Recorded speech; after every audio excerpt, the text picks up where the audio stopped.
Bit Museum. Oh, Museum. Bit Museum is a web series focusing on the topic of obsolete, antiquated, obscure, foreign, and otherwise relatively unknown or poorly documented video game hardware. Opinionated reviews and ratings of video game hardware or titles are generally avoided. The show is not released on a regular schedule, with new episodes being released, on average, once every 1.5 months. The host, Jason Cirillo, is an independent designer for Robotube Games and appears in each episode.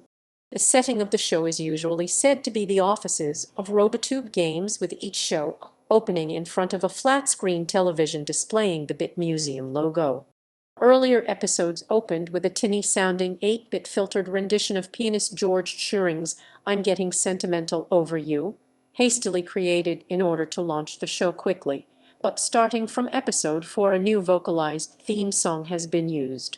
The song, composed by guitarist Zack Weisinger, features 8-bit sounding electronic music featuring the simplistic lyrics, "We are learning so much about all this cool stuff.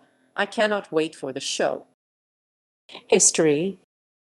The show's first episode features a detailed history of video game hardware made by Nintendo in the 1970s and released only in Japan. The consoles Racing 112 and Block Kyuzeshi are both displayed and demonstrated, with a Nintendo Famicom and Famicom Disk System shown, but not demonstrated. The show opens immediately with an outtake, which was intentionally left into the final edit. As Cirillo introduces the show, someone in an office chair rolls by in the background at a high speed, prompting laughter and a camera cut. The show's tone is comedic, with the occasional insertion of visual gags, juvenile humor, and frequent camera jump cuts. On occasion, characters make appearances in the show to add humor, such as a shouting, fake bearded Billy Mays parody in Bit Museum #3, the Wizard of Odyssey, and the official Bit Museum handler, who was summoned to bring out the show's subject matter in Bit Museum #4, the smoke and mirrors of Intex Adventure Vision. These characters are both portrayed by Ed Wilson. Bit Museum usually features 2-3 pieces of antiquated video game hardware per episode. Detailed inspection of features, physical build, gameplay, history and facts about inventors, historical sales numbers, and production notes are staples of each episode.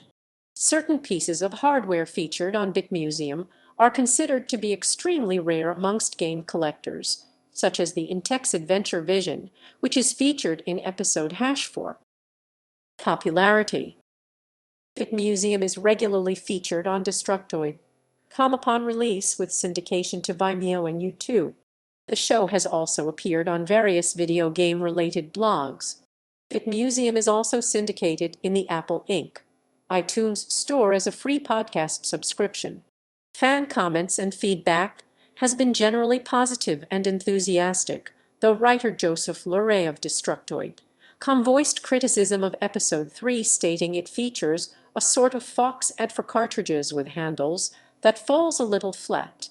On July 9, 2009, Bit Museum won the documentary category in the Nat Next TV competition at the Lat Fest. Neither Cirillo nor director Dennis Peters were in attendance at the event, hosted by Chris Hardwick of G4's Web Soup, and the award was subsequently accepted on their behalf by Jackie Peters of Heavybag Media. Show episodes. Nintendo's early and obscure consoles. TV-less gaming in the early 1980s. The Wizard of Odyssey.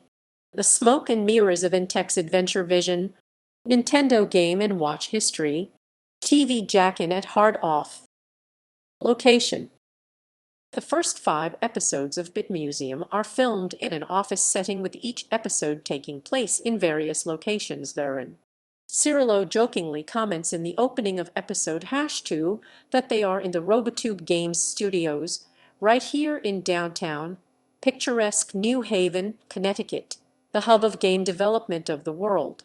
Aside from Robotube Games, there are no other game development studios in New Haven.